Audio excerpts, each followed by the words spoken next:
Dans cette vidéo de méthodologie, nous allons voir comment lire un tableau. Tout d'abord, un tableau permet d'organiser des données, des informations, afin de les lire plus facilement. Au lieu d'avoir un grand texte, on a un tableau. Comment le lire? Première étape, le titre nous renseigne sur les données étudiées.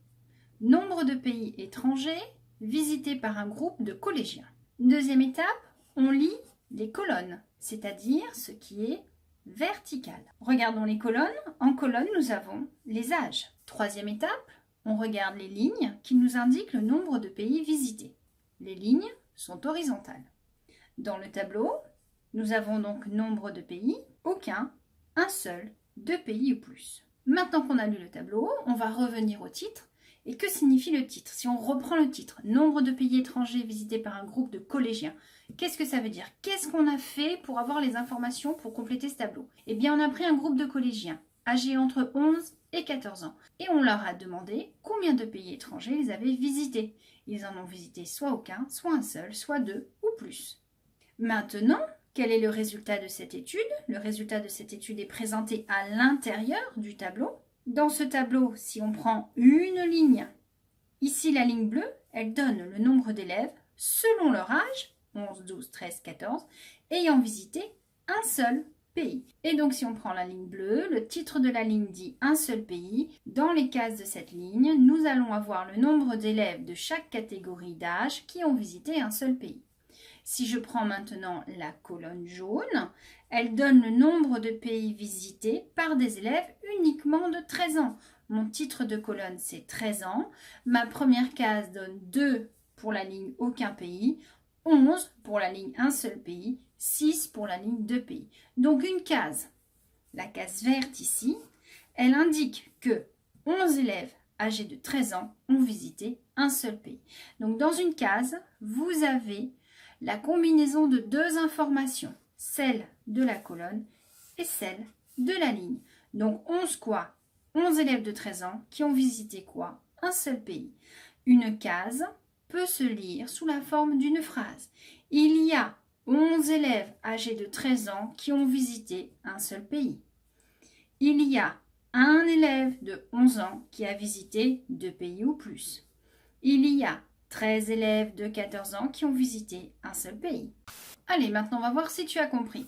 Tableau indiquant l'évolution de la taille d'une plante en fonction du temps. Donc, dans le titre, évolution de la taille d'une plante en fonction du temps. On a donc 2 lignes, une ligne pour la taille de la plante et une ligne pour le temps. Première ligne, les jours. Jour 1, jour 2, jour 4, jour 6, 9, 12 et 15. Deuxième ligne, la hauteur de la tige en millimètres. 0 mm, 2 mm, 40 mm, 80, 160, 210, 250 mm. Première question. Saurais-tu décrire l'expérience qui a permis d'obtenir ce tableau? Qu'est-ce qu'on a fait? On a planté des graines et tous les jours, on a mesuré avec une règle la hauteur. Et qu'a-t-on constaté et répertorié dans un tableau? Que le premier jour, nous n'avions pas de tige, 0 mm. Que quand la plante a 2 jours, sa tige mesurait 2 mm de haut. Quand la plante a 12 jours, sa tige mesure 210 mm de haut. Maintenant, supposons que nous trouvons une tige et que nous voulons savoir quel âge elle a. Eh bien, c'est simple. Cette fois, on passe par la hauteur. On va mesurer cette plante et on va pouvoir retrouver son âge. Exemple, quand une plante mesure 160 mm, c'est qu'elle a 9 jours. Et quand une plante en mesure 250, c'est qu'elle a 15 jours. Voyons maintenant si tu as compris. Tableau indiquant l'évolution de la température en fonction du temps. Nous avons donc ici 2 informations, la température et le temps. Nous avons 2 lignes, les temps en minutes et la température. Première question, saurais-tu décrire l'expérience qui a permis d'obtenir ce tableau? Réfléchissons, on nous donne des temps en minutes et une température, ce qui veut dire que dans la main nous avions un chronomètre ou une montre et que nous avons mesuré grâce à un thermomètre des températures au bout de 0, 1, 2, 3, 4, 5, 6, 7 minutes. Donc on a certainement fait une expérience où on a chauffé quelque chose et on a mesuré la température. Voici le genre de questions que vous pourriez avoir. Quelle est la température au bout de 2 minutes? Au bout de 5 minutes? Au bout de 7 minutes? Alors, qu'est-ce qu'on fait?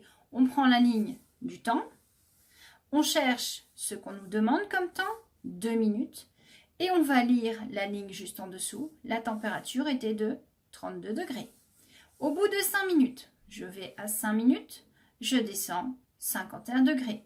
Au bout de 7 minutes, j'avance à 7 minutes, je descends à la ligne d'en dessous, 52. Maintenant, si je vous demandais de le lire à l'envers, ce tableau, ça donnerait quoi comme question?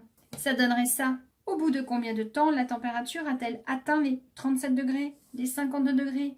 Ça veut dire que cette fois, on part de la ligne du bas et on va remonter. Donc 37 degrés. Allez, je cherche 37, 37, ligne supérieure, 3 minutes. Les 52 degrés, je cherche 52, 52, tiens, 6 minutes. Ah, pourquoi j'ai pas 17?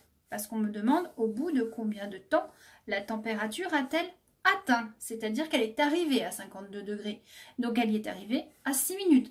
Maintenant, on ne m'a pas demandé pendant combien de temps la température s'est stabilisée. Là, je peux dire qu'au moins pendant 1 minute, entre 6 et 7 minutes, ma température s'est stabilisée. Voilà, à bientôt sur les vidéos de Jules.